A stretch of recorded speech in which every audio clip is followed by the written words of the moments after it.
Una vez que la carga ha sido preparada, clasificada y embalada adecuadamente, en la etapa 1 se procede en la etapa 2 de la DFI, que consiste en agrupar las mercancías o facilitar su manipulación mediante los procesos como la unitarización, paletización y contenerización.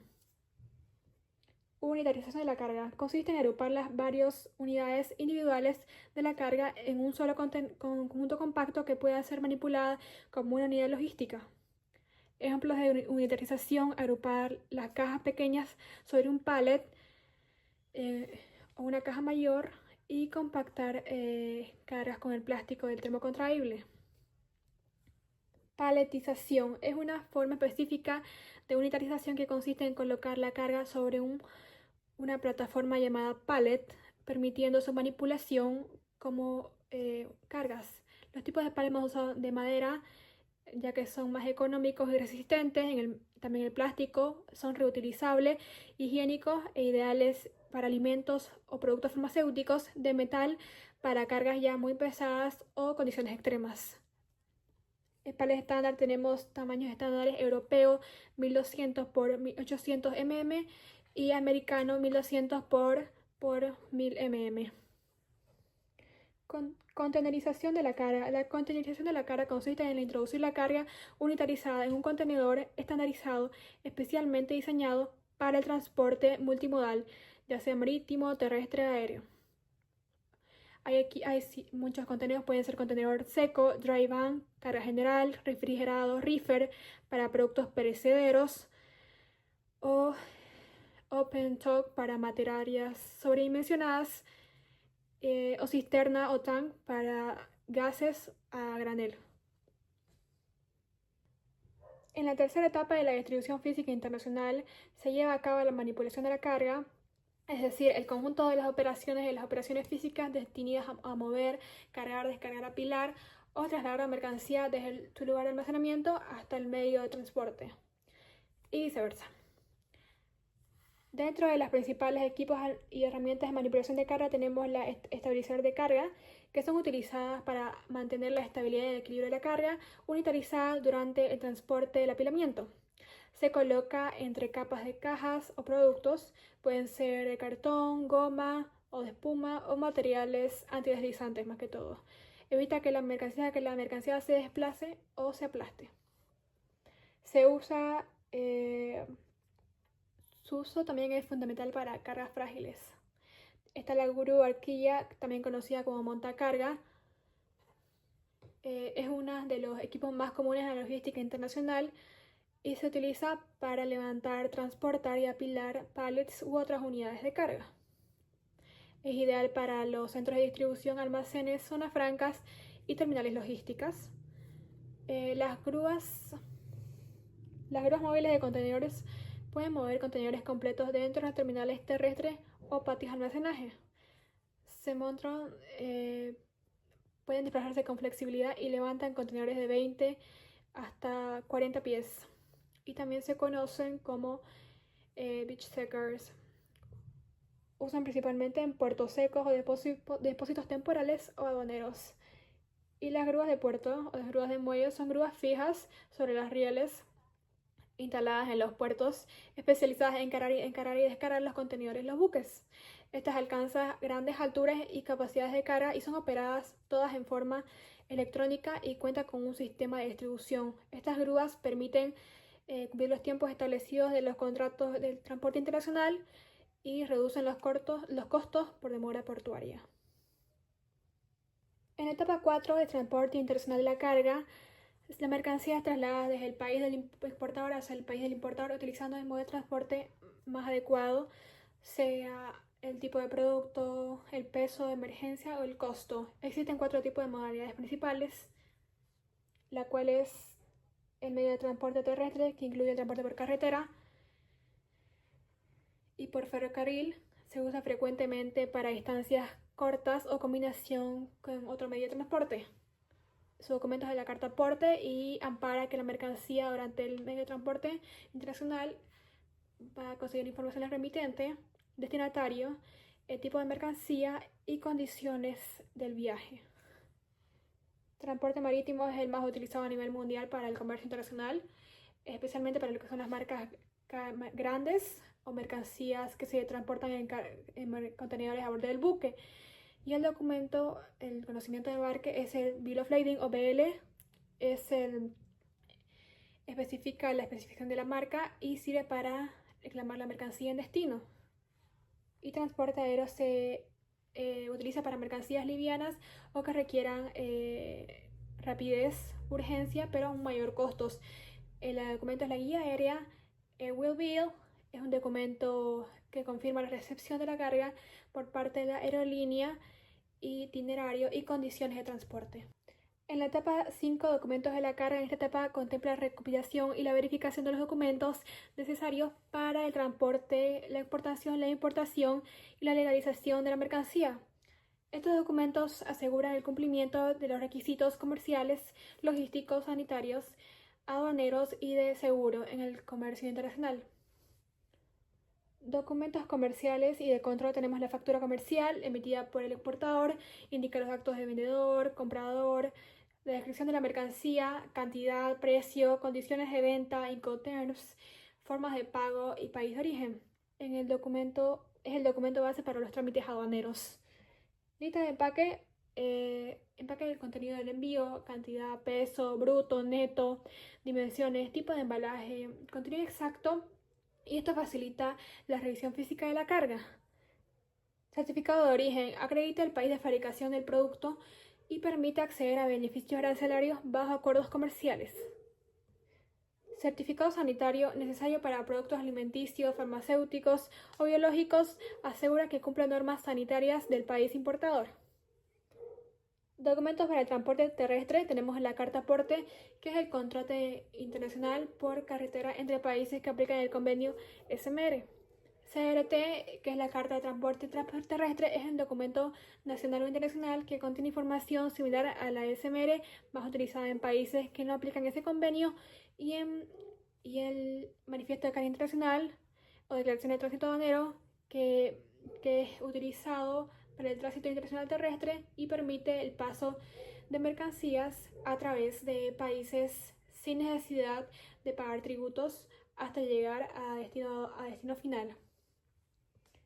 Documentos para el transporte férreo. Tenemos la Carta de Aporte Ferroviaria SIN, que es el documento que ampara el transporte internacional de mercancías por ferrocarril. Equivale a SMN, pero para vías férreas. Es utilizado en el país del convenio SIM. Y conocimiento de embarque Bill of Lading marítimo negociable, que por el contrato permite reclamar la mercancía. La guía aérea Will Be, que documento aéreo no negociable, que con las condiciones de transporte.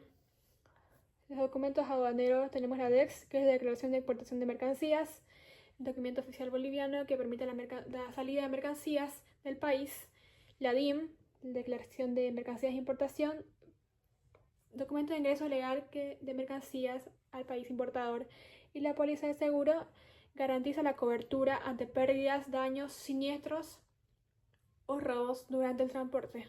Es obligatorio bajo según el hotel que se haya pactado. Y la última etapa, que es la C, segura la mercancía, que es una parte fundamental de la FI, y su objetivo es proteger económicamente al dueño de la carga ante posibles riesgos o pérdidas durante el traslado internacional de la mercancía.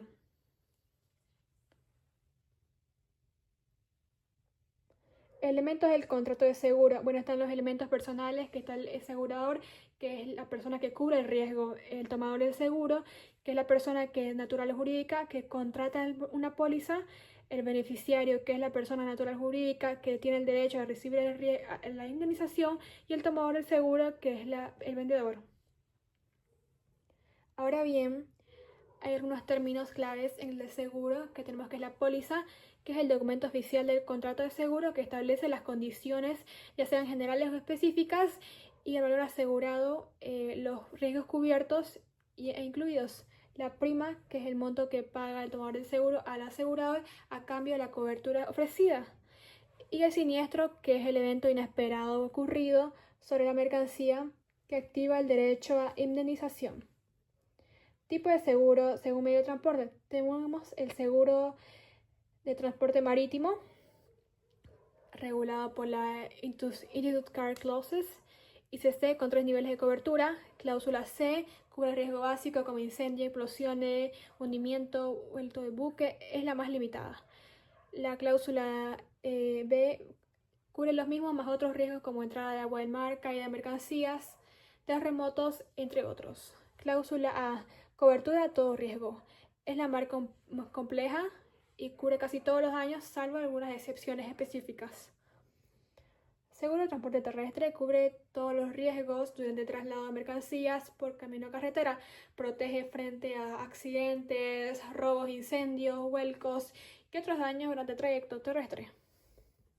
Seguro de transporte aéreo. ICC Air Institute Cargo Clauses Air. Es una cobertura diseñada exclusivamente para transporte aéreo y es similar a la ICC a todo riesgo, pero adaptada a los riesgos propios del medio de transporte por avión. Esta etapa es esencial para garantizar la continuidad y la recuperación económica en caso de siniestro. El seguro ofrece la tranquilidad y el respaldo financiero tanto al exportador como al importador. La matriz de coste es una herramienta fundamental utilizada por productores, fabricantes y exportadores para determinar de manera precisa el costo real de exportación de un producto. Su objetivo es establecer un precio de venta competitivo y rentable en el mercado internacional, considerando todos los costos involucrados, tanto indirectos como directos. Con esta matriz se puede verificar si el precio de que se vende el producto realmente cubre todos los costos y genera una utilidad o si hubo pérdidas. En costos directos son aquellos costos que están directamente relacionados con la operación de la exportación, desde el embalaje hasta el arribo de la mercancía al país destino. El embalaje, el mercado, utilización, documentación, manipulación, el transporte, el almacenaje, los costos aduaneros y los costos indirectos no directamente atribuibles a un solo producto, pero que igualmente impactan el costo total de la exportación, como ser los sueldos y salarios, inventarios y el costo financiero. Los Incoterms es una abreviatura International Commercial Terms, que es un conjunto de reglas internacionales estandarizadas creadas por la Cámara de Comercio Internacional que se utilizan para definir las responsabilidades del comprador y del vendedor en una operación de comercio exterior. Estos términos determinan quién asume los costos de transporte, dónde se transfieren los riesgos y quién se encarga del seguro de aduana y la entrega. La clasificación de los Incoterms 2020, ya que se actualizan cada 10 años, se dividen en grupos según, en este caso, el modo de transporte. Incoterms para todo tipo de transporte multimodal. Por ejemplo, con Ex-Work, que en fábrica, el vendedor entrega la mercancía en sus instalaciones y el comprador asume todos los riesgos y costos desde ahí. FCA, Free Carrier, libre transportista, el vendedor entrega la mercancía al transportista designado por el comprador. CPT, Carriage Paid To, transporte pagado hasta. El vendedor paga el transporte hasta el destino acordado, pero el riesgo se transfiere hasta el comprador cuando entrega al transportista.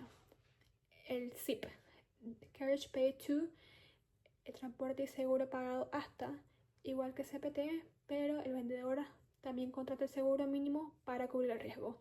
Y el DAP, Delivery at Place, entrega al lugar, que es el que asume todos los costos y riesgos hasta entregar la mercancía hasta el país del comprador sin pagar los impuestos. El DPU, Delivery at Place, entrega en el lugar descargado del vendedor, entrega la mercancía descargada en el lugar de destino. El comprador solo paga los impuestos y transporte y trámites finales. Y DDP, Delivery Duty Place, entrega bajo derechos pagados. El vendedor asume todos bajo los impuestos hasta llegar a la mercancía al comprador. Incoterms para transporte marítimo y vías navegables. El FAS, Free on Ship, es libre al costado del buque. El vendedor entrega la mercancía con todo el buque en el puerto de embarque. FOB, Free on Board, libre a bordo. El vendedor entrega la mercancía sobre el buque y el riesgo se transfiere en ese momento al comprador. SFR es Cost on Freight, costo y flete. El vendedor paga el transporte hasta el puerto destino, pero el riesgo se transfiere al comprador cuando la mercancía está a bordo. GSIF, Cost Insurance and Freight, costo, seguro y flete, igual que CFR, pero el vendedor también contrata un seguro mínimo para cubrir la carga hasta el puerto destino. En resumen, los encoders son fundamentales para las responsabilidades y en el comercio internacional determinan los costos reales del envío, evitar conflictos en el comprador y el vendedor e integrarse en la matriz de costos y el seguro internacional asegurando una operación eficiente. Muchas gracias.